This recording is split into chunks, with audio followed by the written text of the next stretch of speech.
Dana White made a peculiar announcement, and that's Jorge Masvidal now has other plans, interesting plans in the works, other than a title shot versus Kamaru Usman, the Nigerian Nightmare, which was estimated, or should I say guesstimated, to happen in July. Guesstimated. So bringing back the Ultimate Fighter, and then maybe, oh man, I don't know who else could be out there.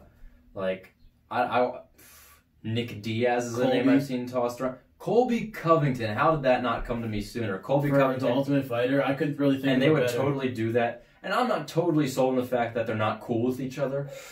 I'm just not, because they both kind of have gone down this WWE route to find some relevancy in it, make some money from two guys that were, more or less, I don't want to say Journeyman George, but I don't want to say Journeyman, but these were guys that didn't have huge fan followings, that weren't known to the casual observer, and now they are. Yeah, well, I guess one of the ways that you could play it out would be to create that, antithesis, create that adversary, and Colby Covington create a storyline that could perhaps generate more money than maybe fighting for the title. Well, regardless, that's a fight that sells itself, is Colby Covington versus that's true. Jorge Masvidal. I don't know. I just feel like you gotta, if you just beat Usman, you have the belt and you have the clout. Hey, I think he should take it. I think, especially with the spirit of the game kind of thing, hey man, you earned this opportunity. You knocked out some premier guys. You got yourself into the public atmosphere. Take advantage of this opportunity. Prove that you're one of the best fighters in the world. But Jorge Masvidal, I don't think he really even believes in how good he is himself. He's a really good fighter. He pops in our models, our FDR model. He pops ahead of a lot of guys that a lot of people would think would be better than him. He's gone in there with some of the best guys, and he's had competitive fights with them all throughout his career, but somehow he hasn't been able to stratify himself in that echelon until just now. So why not give it a go, dude? You lose, you lose. You still have the name recognition. If you make a good showing for yourself, people are still going to be compelled to watch what's next, whether that's Tyron Woodley, whether that's Conor McGregor, whether that's Colby Covington. I don't know. I guess I can understand the idea of wanting to hedge your bets and not wanting to lose out on certain money and taking. I guess it's like Jorge Masvidal is one of those is in one of those rare points where he's not necessarily going to lose from any of these choices that he's making, but you can set yourself up for a much longer term of making money if you take the steps in the correct order versus just taking them in the ones that they just happen to fall. But sometimes the wick is too long on the dynamite. You light it up, and his was lit when he he killed Askren, or no, Till. His was lit. And that wick's burning along. But if he takes too long, it might just defuse before he gets to that pinnacle. We might have already traversed that peak here because he's pricing himself out of the market of the fights that are the most worthwhile of his time. And I think it might be flat out because he doesn't want that work. This moment right here, when he put on the same Versace robe as Conor McGregor and started walking around with his no-name bottle of liquor, that is when this man lost his swagger right here. Ever since then, ever since he chased that fight like a little bitch and tried to put himself on this pedestal where he didn't rightfully belong, he is not at a superstar. He's a star. He is not a superstar.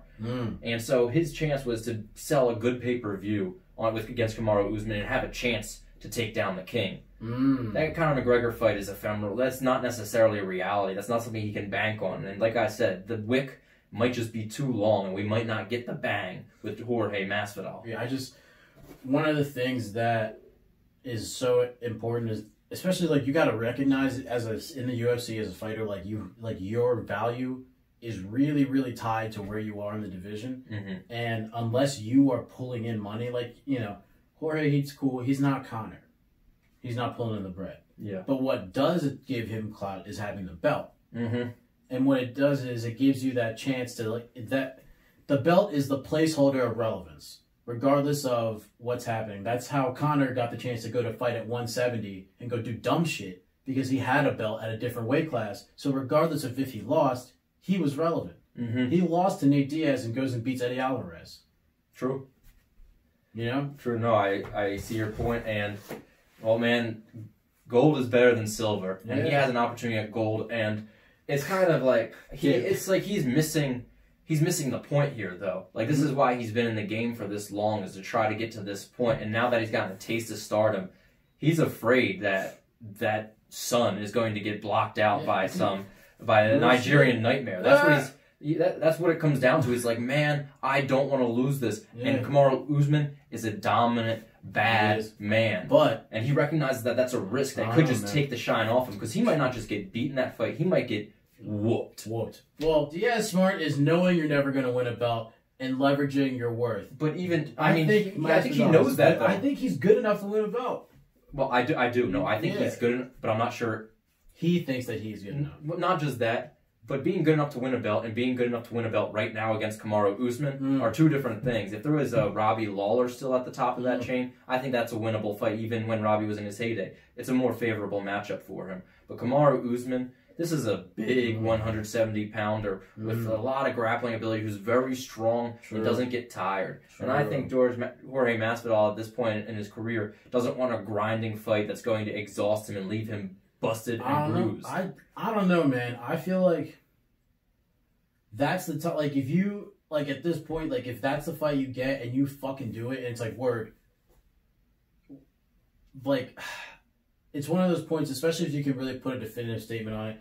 Beating Kamaru Usman and getting the belt, it would let you force him out of the picture. And you don't got to argue it to me. No, I know, but I agree with you. But he doesn't want it. What else would be done? It's just like, I don't understand why he's not getting the belt gives him so much more control over the direction his actual career has to go. Like, his career will go.